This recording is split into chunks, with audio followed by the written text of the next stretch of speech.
We are a week and a half away from the start of the NFL season, but fantasy football season is in full swing. Welcome, everybody. This is Fantasy Football Today on CBS Sports Network. And if you have a draft coming up or just need some help before week one, we've got you covered. I am Adam Azer. I'm joined by three of the best analysts in the business, Dave Richard, Jamey Eisenberg, and Heath Cummings. Guys, we got some great news over the weekend. The number 3 running back from 2022, Josh Jacobs, he is back, signing a one-year deal with the Raiders. And now we have to decide, when are we drafting Josh Jacobs? So Jamey Eisenberg, I'll give you the first word. Make it good. When are you drafting Josh Jacobs? Good.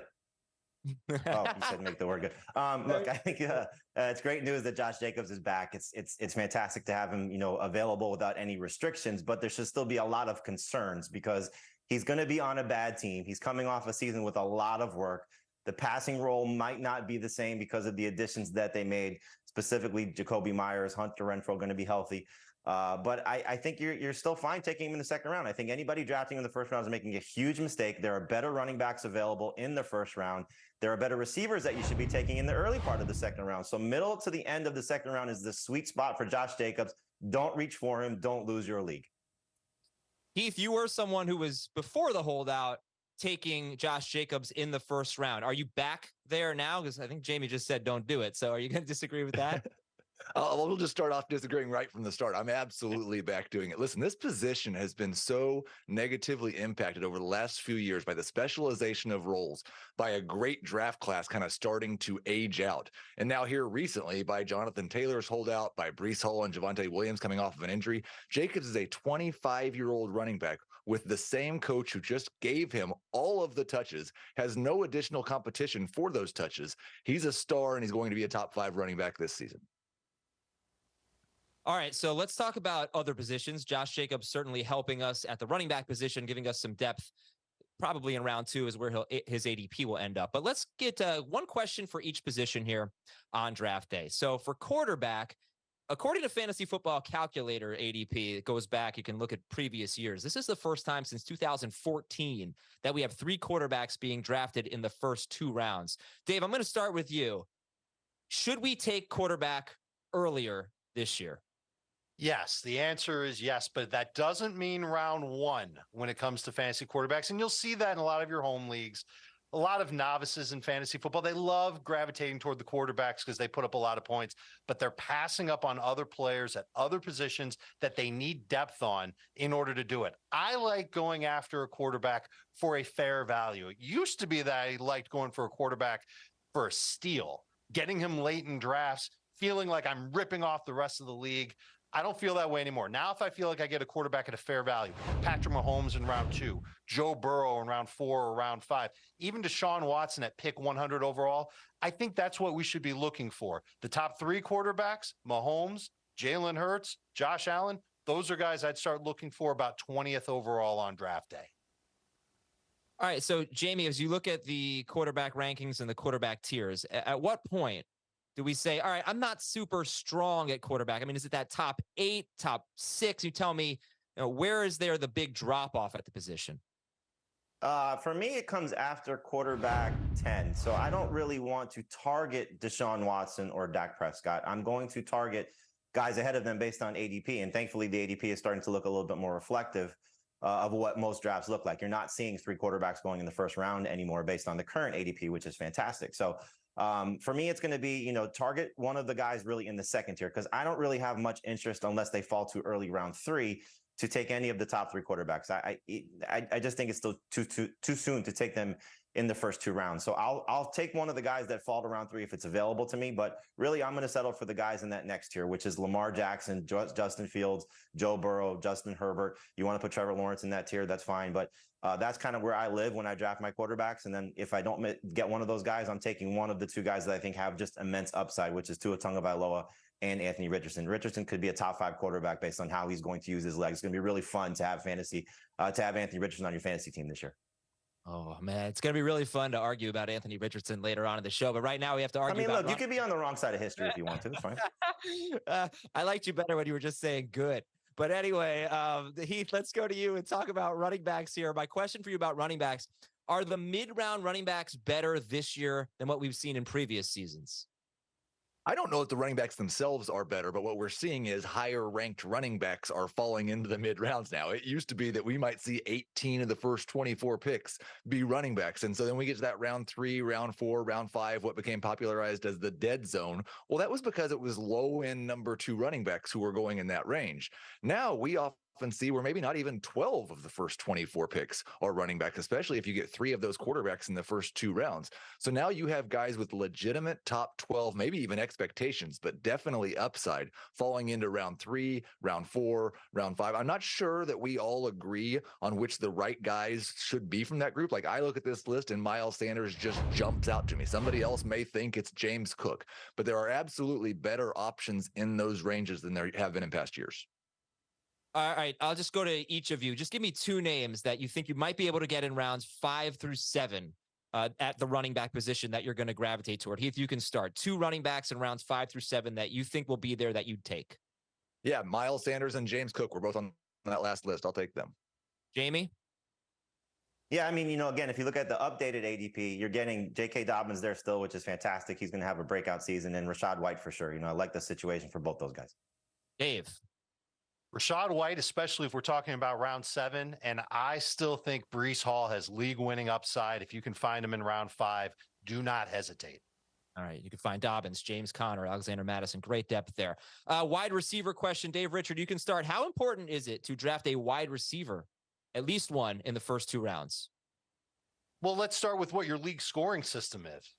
If catches count, then absolutely it's pretty important to get at least one stud wide receiver. And the other thing that we've noticed with the position is that it's trending, especially in PPR leagues, toward being higher scoring, at least among the top 12 overall year over year, compared to running backs. So I think it makes sense, especially if you don't love a running back in round 1, take a wide receiver. If you do take a running back in round 1, the wide receivers that will be left to you in round 2, those are guys that I think you can feel good about taking. I try and get at least one stud wide receiver with my first 2 picks. And this is new crazy thinking for me because I've always been about running backs. It is not a mistake at all to go with wide receivers with your first 2 picks if catches count in your league.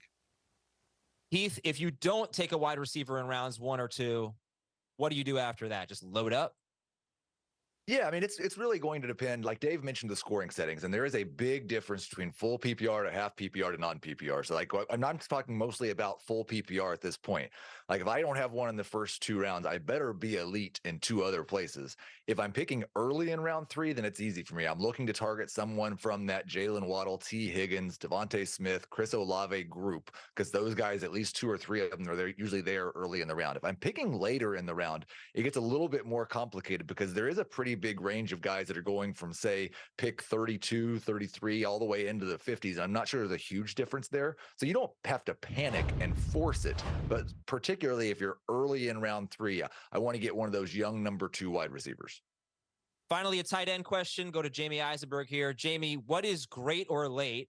Which genius coined that phrase? And should you apply it this season when you're drafting tight ends? Great or late is a great phrase. I think we came up with it collectively as a group. So I'll just pat everybody on the back for coming up with that fantastic phrase that has now been stolen from a lot of fantasy analysts from around the industry.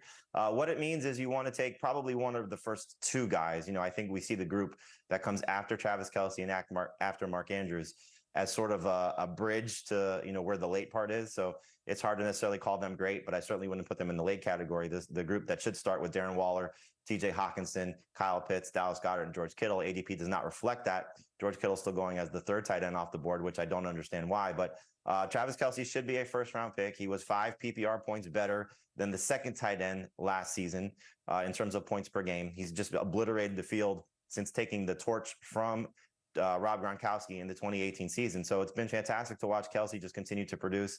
Andrew still should be the 2nd tight end off the board. But that next group, I think, is where a lot of fantasy managers have a lot of questions. And then if you miss on those guys, you're just searching for hopefully a breakout candidate like a Pat Freiermuth, maybe one of the rookies in Dalton Kincaid or Sam Laporta. You can settle for David Njoku. You can settle for Evan Ingram. They're going to be fine. They're still going to potentially be top 10 guys, but they just don't have the same type of upside as some of those other players. And then if you really miss on those guys, then you're searching for a Juwan Johnson, a Tyler Higbee, those type of tight ends, again, with a very late pick. Over the past 5 seasons, 48% of the tight ends who have finished in the top 5 in PPR were drafted in round 10 or later. So that's why we say great or late. You get a lot of value late in drafts and even in free agency at the tight end position. All right, a lot of players had impressive preseasons. I mean, the Steelers certainly jump out in that regard. We're going to tell you some of the biggest rankings risers and preseason winners when we come back on Fantasy Football Today.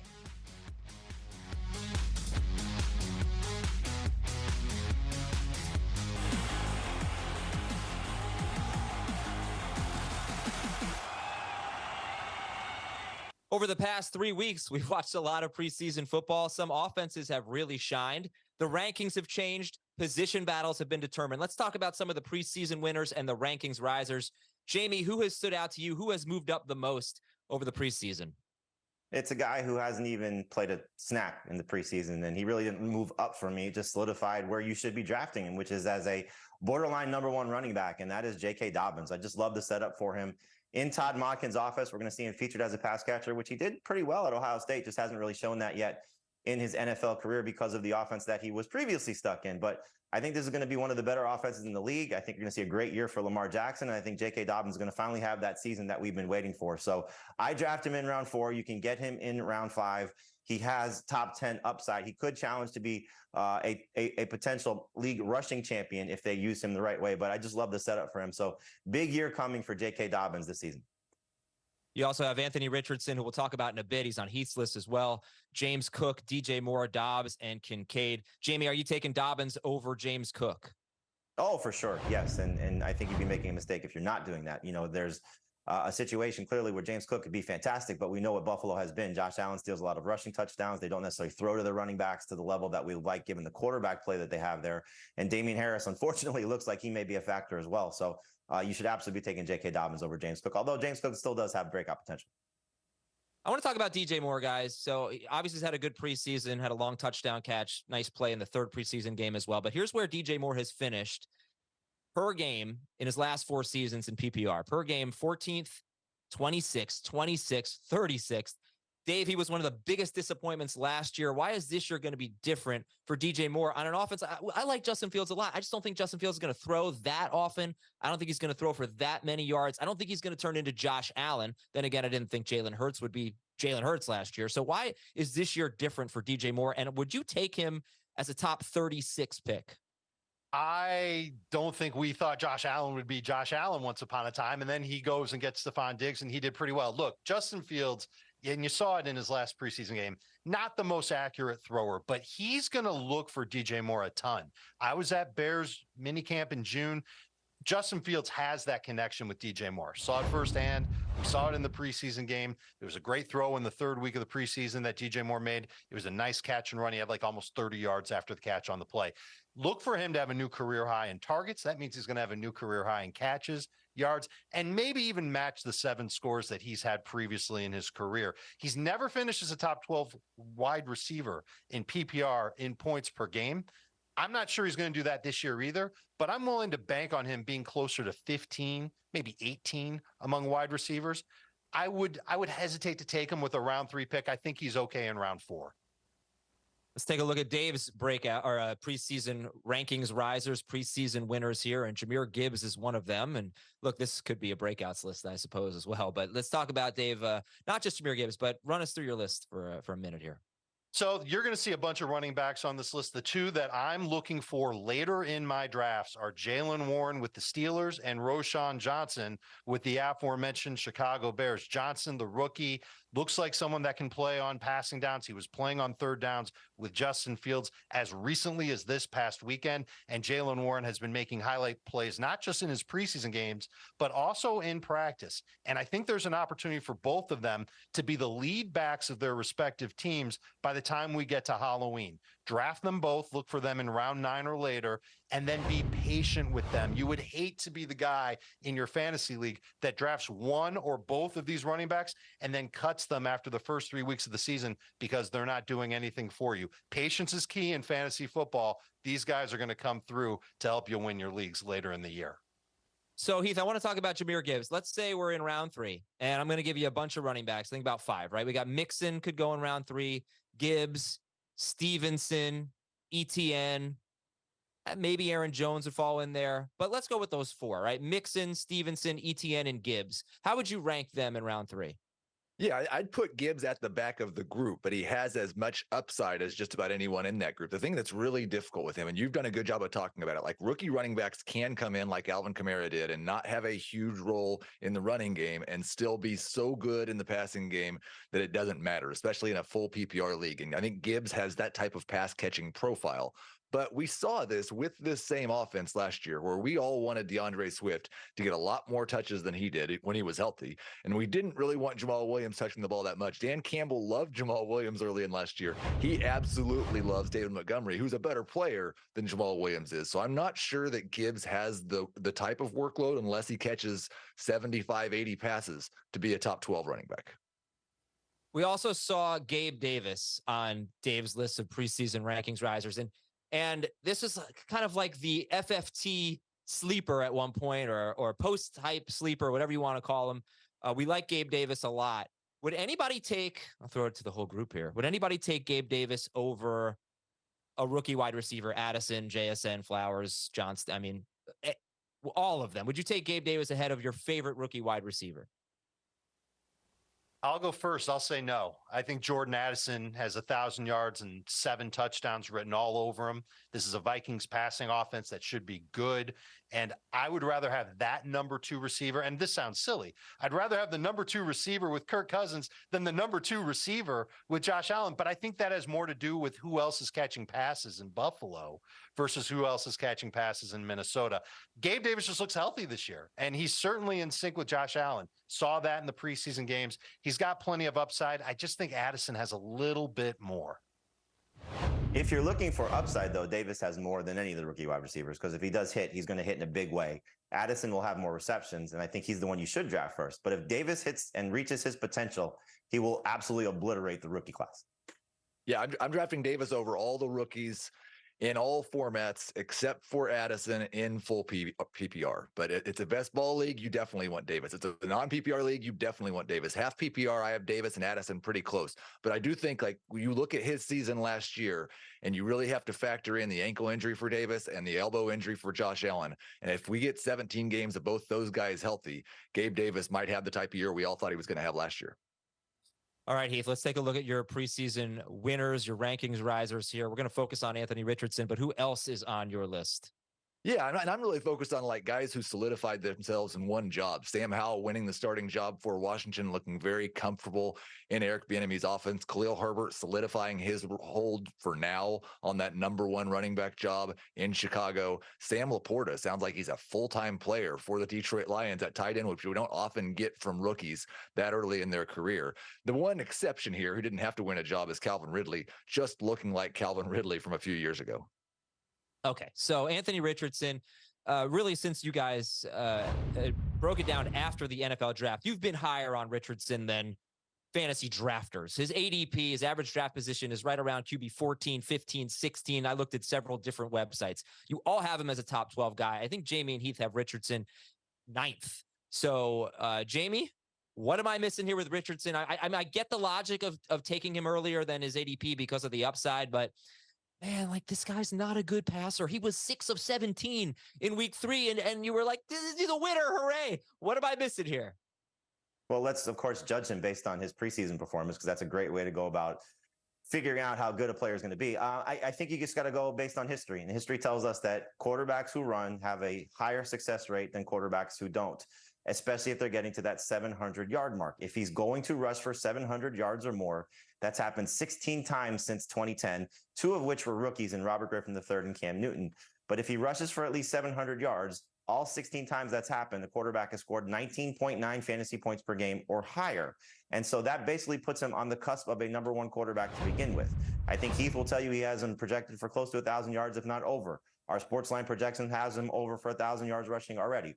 So if you just start from those projections, that's a pretty good place to be. And again, you're talking about upside at this position because the fallback guys will still be there for you. Kirk Cousins will be there. Geno Smith will be there. Aaron Rodgers will be there. Jared Goff will be there. If you fail to get the year that you're hoping for from Anthony Richardson, those guys should be safe options that could still give you top 10 production. So it's worth your time to invest in a player like this who could, again, as we say with a lot of these guys, break fantasy. he could absolutely be a league winner, could be a top 5 quarterback if the passing does improve just a little bit from what he showed in college. All right. Our guys are higher on Anthony Richardson than the people who are drafting, and that is fine because, as Jamey said, there are good fallback options. But if you draft Richardson, draft another quarterback as well. This segment, guys, it was too happy, too positive. What is going on today? It's Monday. We got to have a case of the Monday. So we'll do that in our next segment when we talk about preseason losers after this.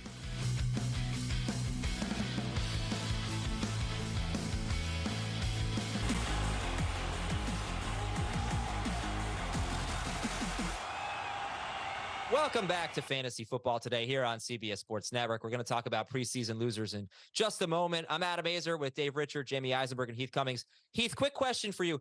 How much taller, IRL, how much taller are you than me, would you say? 7 to 10 inches. I don't know about that. Let's go to a photo. Let's take a look at what's coming up on Wednesday, because apparently, look at that. You're about an inch taller in that picture. I love it. Whoever made that picture, give that person a raise. I love it. Looks like I'm standing on 3 or 4 phone books. But our draft-a-thon is Wednesday, August 30th. YouTube.com/fantasy football today. 6 hours, no commercial breaks. The best guests from the industry and from CBS Sports. 4 to 10 p.m. Eastern time. Why are we doing this? 1, to help you out with your leagues and your drafts. 2, to have a lot of fun, talk fantasy football. But 3, and most importantly, to raise as much money as we can for St. Jude. You can have the opportunity to donate during the show. If you join us at youtube.com/fantasy football today, 4 to 10 p.m. Eastern, there's a donate button right there on YouTube, and everything goes to St. Jude. So please be a part of it. Watch us. Donate, help us reach our goal. We're trying to get to 6 figures here. We're getting close. We'd like to get to 100K for St. Jude. That's amazing, and you can be a part of it. All right, not as amazing, some of the fallers in the rankings over the last 3 weeks of the preseason. Let's start with Jamey's list here. Jamey, who has fallen for you? I know it's sort of injury themed. It's definitely injury themed, and then just one guy who seems to be struggling to hold on to his job, and Najee Harris. But Ken Walker dealing with the groin injury. We'll see how much that impacts him at the start of the season. Thankfully, he's returned to practice. But Terry McLaurin with the toe injury, Jerry Jeudy with the hamstring injury, and then Dalton Schultz. I mean, it's hard to expect him to be the guy that we were hoping he was going to be in Houston, where he might be the focal point of the passing game. It seems as if they're finding wide receivers that are going to make some plays, and C.J. Stroud's going to spread the ball around. Plus, the playing time for Dalton Schultz might not be what we expected as well. So someone that I thought might be a number 1 tight end should not be drafted in that regard, should be one of those fallback options that we talked about. But for Najee Harris, look, it's just tough to trust him right now, where he was going at the start of training camp, the start of this process for a lot of fantasy managers, which was in round 3. Now you're seeing him fall to, in some cases, round 5. He's still okay, I think, in non-PPR, maybe okay in half PPR, but Jaylen Warren is taking his job before our eyes. We'll find out how much of a significant impact that has on the course of the season, because Mike Tomlin's running backs are typically 1 and only 1. But this might be a situation where we're seeing 2 guys on the field more times than not, and Jaylen Warren looks explosive and Najee Harris does not. So if you're taking him in round 3 still, you're making a huge mistake. Heath, you're on the clock in round 5. 2 of these rankings fallers are there, Najee Harris and Ken Walker. Who are you taking? Oh, I'm still taking Najee Harris, because I do think that there is a path for Harris to still be the early down plotter guy, score double-digit touchdowns. I think the real risk for Walker, other than the fact that he's not as healthy as Zach Charbonnet right now, is that I could see him losing both pass-catching downs and short yardage downs to Charbonnet, who is a better pass catcher and a bigger back. Walker was fantastic in terms of those home run plays last year, but that's just about the only thing he did well. All right, Dave, let's take a look at your preseason fallers. And Anthony Richardson, if you watched our previous segment, Richardson was a riser and a winner for Jamey and Heath. For Dave, he's just down a few spots, but still in the top 12. But who else is on the losers list? So my losers list includes Ramondre Stevenson. It includes a couple of other players that fantasy managers need to know about and certainly view as potential problems for their fantasy team. And I decided to group a couple of teams together: the Dolphins running backs, like all of them, and the Broncos players, as in all of them. If you've got a Bronco on your helmet, bad news, you're not going to be good for fantasy this year. Really, the offensive line doesn't look like it's any better. Russ doesn't look like he's better throwing the football. Of course, I'm speaking about Russell Wilson. Jerry Jeudy, Jamey just talked about how banged up he is. We don't know if he's ever going to be 100% this year. Really, the only player on the Broncos that I would be remotely excited to draft is Cortland Sutton. And I would want him in round 9 as a wide receiver 3 to begin my year, not even somebody that I would want to commit to over the course of the whole season. If we look at the Patriots backfield, Jamey, how big of a deal is Ezekiel Elliott and how it knocks Ramondre Stevenson down? I know you moved him down just a couple spots, I think, Stevenson, after the Zeke signing, right? I mean, it could be a big deal depending on how much Ezekiel Elliott weighs at some point during the season, but it's not that big of a deal for me. You know, he's a 28-year-old running back who looked washed up last season. He joined the team at the end of training camp. I don't think it's going to impact Ramondre Stevenson in the areas where you want to value him, certainly in PPR. Now, he might lose a few touchdowns, but this was a team that was very successful scoring rushing touchdowns from the running backs when they had a competent offensive coordinator 2 years ago. Last year, they did not score very many rushing touchdowns, and I think that will bounce back up this season. So while Stevenson may lose some goal line opportunities to Zeke, he's still going to be the featured option in the passing game, but there was always going to be somebody else. And the thing that was going to scare me more for Stevenson was they were going to bring in somebody that can play significant playing time on passing downs. I just don't think they're going to use Zeke in that regard. Yes, he's very good in pass protection, but so is Stevenson, and Stevenson's a much better athlete at this point. And they were treating him for the majority of training camp as their guy, basically putting him in bubble wrap and not risking him getting hurt in practice. He's their best offensive player. He still has the ability to be a number one fantasy running back. You should still take him close to the top 10. Right now, he's 12 for me, but I have no problem taking him as a number one running back early in round 3. Do not be afraid of Ezekiel Elliott when it comes to Ramondre Stevenson. Heath, let's take a look at your preseason losers, and Breece Hall headlines this list. Talk about your list. Yeah, I mean, I've got 4 guys on this list who were on my draft board at the beginning of draft season, and I'm not sure any of them should be drafted in a standard league right now. Trey Lance, Jamison Williams, Kareem Hunt, Leonard Fournette. Hunt and Fournette obviously not finding a team. Lance found a new team, but it's probably worse to be behind Dak Prescott than it is Brock Purdy and Sam Darnold. And then Jamison Williams not going to play the first 6 games of the season, missed a large percentage of training camp in the preseason with a hamstring injury. The Lions not even completely sure if they're going to be able to help him with his rehab. There's something they're trying to figure out right now. He can't be in the building at practice for the next 6 weeks. So just a really terrible start to the career for Jamison Williams. And it reminds me a little bit of the kind of the way things got started for Trey Lance. Like, one of the most important things in terms of developing as a football player is playing football. Williams hasn't done that enough so far in his career. All right, here we go. Dave versus Heath on Breece Hall. Let's talk about this, because I think you guys are very far apart and where you consider drafting Breece Hall. Dave, you're pro Breece Hall. You get the first word. I love that he's got league winning upside. We saw only 4 games of it last year, but even when he played just 50% of the snaps, we saw Breece Hall post an average, Adam, of 19 PPR points per game. That's as good as Derrick Henry was last year. And then he tore his ACL, and we know what the deal is when a running back comes back from a torn ACL, but he doesn't look like he's impacted by it that much. He's already back in team drills. He's running full speed, over 21 miles an hour. He's cutting on the knee. They've done everything with Breece Hall except play him in preseason games. That's the good news. The bad news is that they also signed Dalvin Cook. I expect there to be a split between those two to at least begin the season and maybe carry on throughout the season as well. And there will be games where Breece Hall gets 15 carries, doesn't do a lot with it, but there will be others where he does, and I think he takes off. I love getting him as a number 3 running back, but I don't mind getting him as a number 2 running back either, as long as I have another runner that I can at least begin the season with. He's somebody that you might look back on after this season's over and say, dang, I wish I had taken him in round 5. Yeah, I would just say, if you are scared of the Patriots giving Ezekiel Elliott $1.5 million, you should be absolutely terrified of Aaron Rodgers taking a pay cut so the Jets can overpay Dalvin Cook $7 or $8 million this season. I'm already scared about running backs coming off of ACLs. We've seen a lot of guys a year and a half, 2 years later really look like themselves again. We saw it with J.K. Dobbins last year. It took until the last 3 or 4 weeks of the season.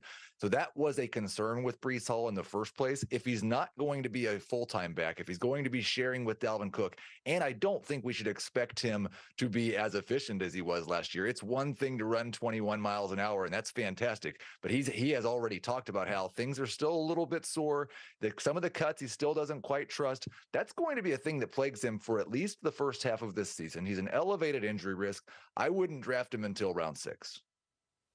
All right. Well, listen, we did a 12-team PPR mock draft last week. We're going to talk about it in a moment. You can probably guess, if you were paying attention, who drafted Breece Hall. We will debate who has the best team in that mock draft. It is full PPR. We'll show you the teams. We'll talk it out after this.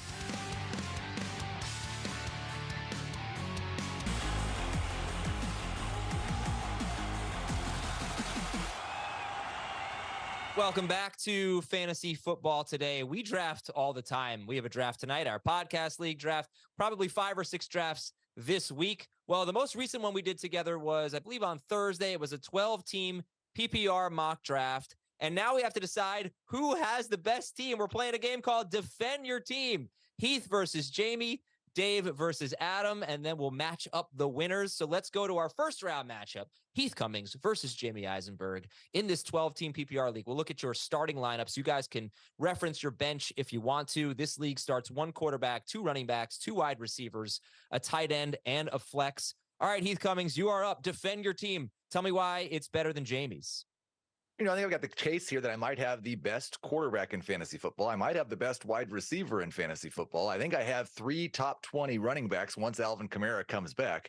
And it really shouldn't surprise people that I say that about Joe Mixon. We know how good he's been the last couple of years. They let Samaje Perine walk. No one stepped up and claimed that RB2 job behind him. So he's going to be a full-on workhorse. It might be more of a surprise with Miles Sanders, but he was on a 70 target pace the 2 seasons that he played with Deuce Staley. He's reunited with Staley. I think he's a sneaky bet to be a top 12 running back this season. And then one last thing on the upside, I'm pairing up Dallas Goedert with Jalen Hurts. Goedert was on pace for more than 900 receiving yards last year, and that was entirely playing with A.J. Brown and Devontae Smith. If something happens to one of those 2 guys, Dallas Goedert's tight end too. Jamey, defend your team. I'm not sure I could win. I mean, the odds are so slanted in Heath's favor. It's just such a fantastic team that it's hard to even compete. I don't know who's judging this, but man, I just hope I get some votes. I think Lamar Jackson's going to be close to Jalen Hurts. That's my number 3 quarterback in Hurts versus my number 4 quarterback in Jackson. I think I have the best wide receiver, and I think I do have the best receiving core in this league when you talk about Jefferson, Devontae Smith, and Chris Olave, who's going to have a monster breakout sophomore campaign.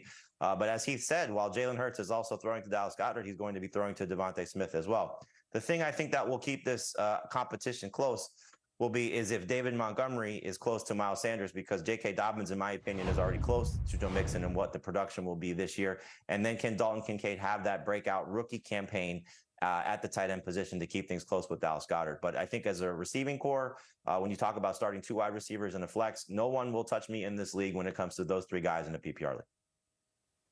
Well, you're not going to get my vote, Jamey. I vote for Heath, but I'm shocked. I'm very shocked. I really like it. As if this was pre-planned. I didn't even expect it. No, this wasn't. I just look. I like the team better. I like Heath's team better. I think he's got you at running back. I think he's got you at quarterback, and I think he's got you at tight end. Obviously, the flex is Kamara, but he'll throw in Cortland Sutton probably for the first few weeks and get some decent production there. But Dave, how do you see it? What do you think? I mean, am I missing something here?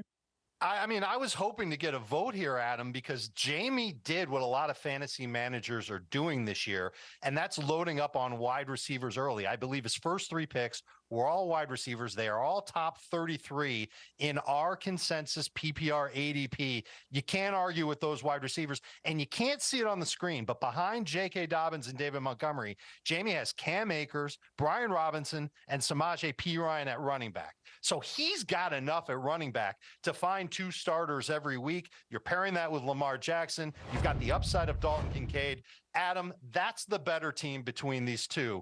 No offense, Heath. Wow. So now you're going to make me decide who advances to the next round. I just think I should get more votes than you anyway. So I think Jamey should be the one that advances there. You know what? Maybe just our graphics department should decide. Fine. They're going with Heath. Okay. I'm shocked. It's very shocking. Next first round matchup. It is. I don't like my chances now. Don't be so sure. This was not my favorite team. Okay. Let's go ahead and look at our teams, Dave versus Adam. Maybe, I don't know if I'm just having this psychological thing of not really loving what I saw from Deshaun Watson over the weekend. But Dave, you can defend your team first. Tell me why it's better than my team. I actually thought Deshaun Watson looked pretty good, all things considered. There were some off-target throws. He looked better than Justin Fields did. check out my squad with Justin Herbert at quarterback. Big bounce year coming for him. And I think Bijan Robinson is going to be the real deal Holyfield at running back. I'm willing to take him as a top 5 pick in PPR right away, expecting huge numbers from him. And I know that I talked up Jamey's receivers. I don't want to throw any shade at my own receivers either. CeeDee Lamb, Calvin Ridley, behind them on the bench, Michael Pittman.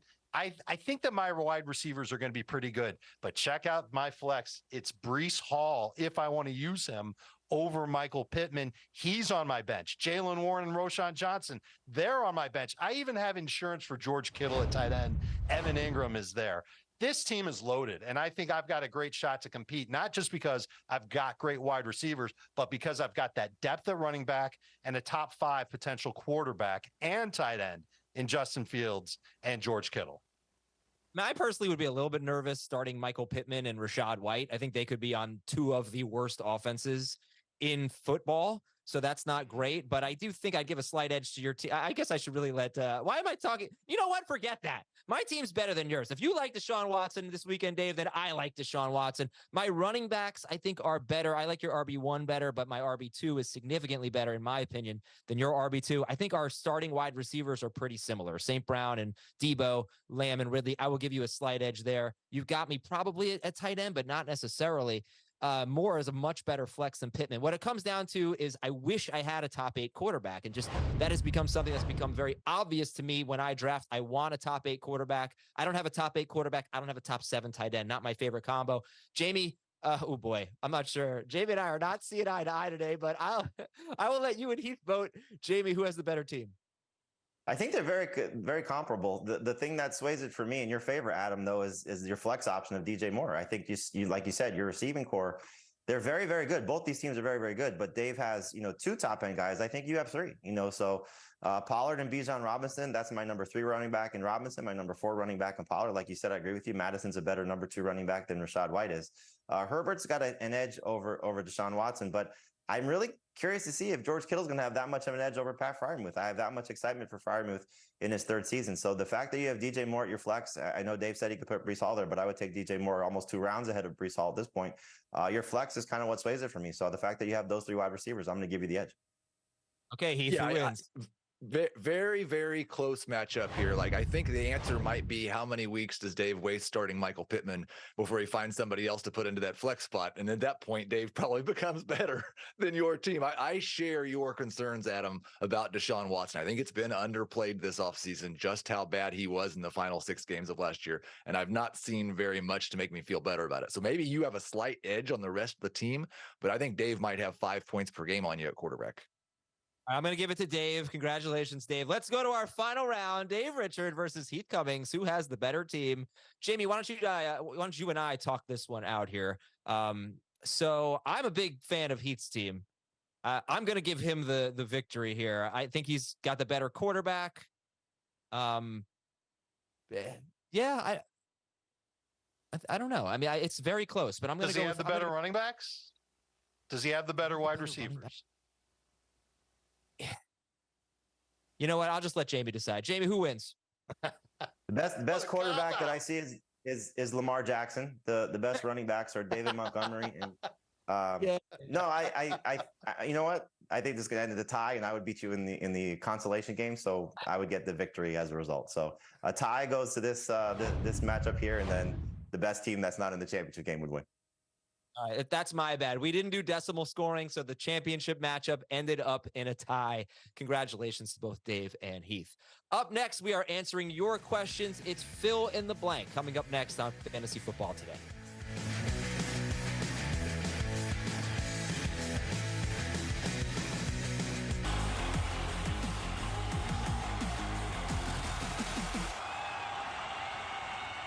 Back here on Fantasy Football Today, I'm Adam Azer with Dave Richard, Jamey Eisenberg, and Heath Cummings. One of the things we like to do on our podcast, on this show, and really all throughout the year is interact with our audience and answer your questions. So we asked you for some fill in the blank, and let's take a look at what we have. We will go to our first fill in the blank from X. I still call it Twitter. It's from Brad. Brad says, blank is this year's Tony Pollard. Starts the year as the number 2 behind the incumbent before exploding late. So who is that? Fill in the blank. Let's go Dave, Jamey, Heath. Dave? I mean, technically, Jahmyr Gibbs could be that guy where he starts the year behind David Montgomery, and then by midseason or the end of the year, he's dominating touches for the Lions. For me, it's Jaylen Warren. I think you see a situation right now where the guy in front of him is looking pretty poor, and the guy behind him is looking very explosive. So Najee Harris may lose his job, and Jaylen Warren may take it. Could be that league winner, especially if Najee ever gets hurt. Warren was going to be my answer, but I'll give a second one. I'll go with Devon Achane in Miami. Like, it's going to get off to a slow start because of the injury. He's got a couple older backs in front of him that have had trouble staying healthy. You could see Achane have a bigger role in the second half of the season. Let's go to our second tweet here. It comes from C. C says, if I had to choose my draft slot in a 12-team draft, blank and blank would be my top two choices. So I would take the first spot and get Justin Jefferson, and then cross my fingers that Christian McCaffrey makes it back. Is that how this question is supposed to work, Adam? I don't think so. No, I like picking fourth. I like being locked into one of Jefferson, McCaffrey, Eckler, and Jamar Chase. And then in round two, if I took a wide receiver in round one, I'm going to take a running back in round two. If I took a running back in round one, I'm going to look for a wide receiver in round two. Cross my fingers, and in round three, one of my top three quarterbacks is there. I would look at 8 or 9 because I think you get the opportunity to get a wild card falling to you, whether it's Travis Kelce or Bijan Robinson. That could still be the area where Tyreek Hill and Cooper Kupp are available. And then you come back in round two, and the wide receivers that are going to be there for you of the group could be A.J. Brown, could be Garrett Wilson, could be Amon-Ra St. Brown. It's just a fantastic place to be. If you want to gamble on Josh Jacobs, you could do so there. You want to take a chance on the quarterback, you could do so there. I wouldn't recommend it. But you also see in some cases, Tony Pollard, we've seen him fall to the middle, the early portion of round two. So 8 or 9 for me is the spot I like to go. I'll go first or second. My real answer is just not in the last 6, please. I really like the front half of the draft a lot more than the back half, largely because of what happens in round 3. But if you have that first or second pick, then you got a pretty decent chance of starting with Chase or Jefferson and then getting one of those number one quarterbacks as well and still liking your third round pick. Let's go to fill in the blank number 3. Let's take a look at what what Andrew says. Andrew says, let's look at the third one here, guys. Blank quarterback will lead the position in rushing. In rushing yards, I'm going to go right back to Justin Fields. I think he's got the chance to do it. I'm going to give you a bold prediction that there's going to be 3 guys to rush for 1,000 yards in Justin Fields, Lamar Jackson, and Anthony Richardson. And that's bold because there's only been 4 times where it's happened. 3 guys have done it in NFL history. We're going to get 3 guys over 1,000, but I agree with Dave. Justin Fields will be the leader. I only have one guy projected for 1,000, but I like that bold prediction. My bold prediction is that the rookie, Anthony Richardson, actually leads all quarterbacks in rushing yards in his rookie season. His head coach, Shane Steichen, drew up the offense that the last 2 years has seen Jalen Hurts run the ball 10 times per game. The difference between Hurts and Richardson is that Richardson's faster and he's a better runner. He could be an absolute monster on the ground. All right, let's get around here for Jerry Jeudy as we take a look at our next fill in the blank. And it is Jerry Jeudy should be drafted in round blank with the injury. I'm looking at round 7. I'm very nervous about him being impactful for the first third of the fantasy season, and that makes me nervous to spend any more than a round 7 choice on him. You said let's get around for Jerry Jeudy. I would like to get around drafting Jerry Jeudy. I agree with Dave, though. Round 7 is the earliest you should consider him. Late round 7 and full PPR, even later if you don't get a full point for catches. All right, we got a couple more. See if we can fit them in here from Taylor. The one player I'm most worried I'm wrong about is blank. The one player I'm most worried about being wrong. Jonathan Taylor, because we just don't know what his situation is, and we know what his potential is. Aaron Rodgers looked really good in that preseason game against the Giants. I feel like you're going to be wrong on him again. He's going to be a top 12 quarterback. DeAndre Swift, because he does have that huge big playability, and he might be in the best offense in football. I guess I'm going to be worried that I'm wrong about Anthony Richardson because the 3 guys that I respect the most in this industry, and I mean that, are all much higher on Anthony Richardson than I am. But thank you guys. A lot of fun. You guys have fun today? Of course. This was great. Yeah. Got to rip on my teeth, all that stuff. And we have a lot more planned for you tomorrow. I want to thank everybody for joining us today on Fantasy Football Today. Check out our draft on Wednesday. We have Matt Ryan coming on the show tomorrow, so that'll be awesome. We're going to be back at 11 a.m. Eastern time right here on CBS Sports Network. For Jamey, Dave, and Heath, I'm Adam Azer. Have a great day, everybody. Talk to you. Was they were going to bring in somebody that can play significant playing time on passing downs. I just don't think they're going to use Zeke in that regard. Yes, he's very good in pass protection, but so is Stevenson, and Stevenson's a much better athlete at this point. Patience is key in fantasy football. These guys are going to come through to help you win your leagues later in the year.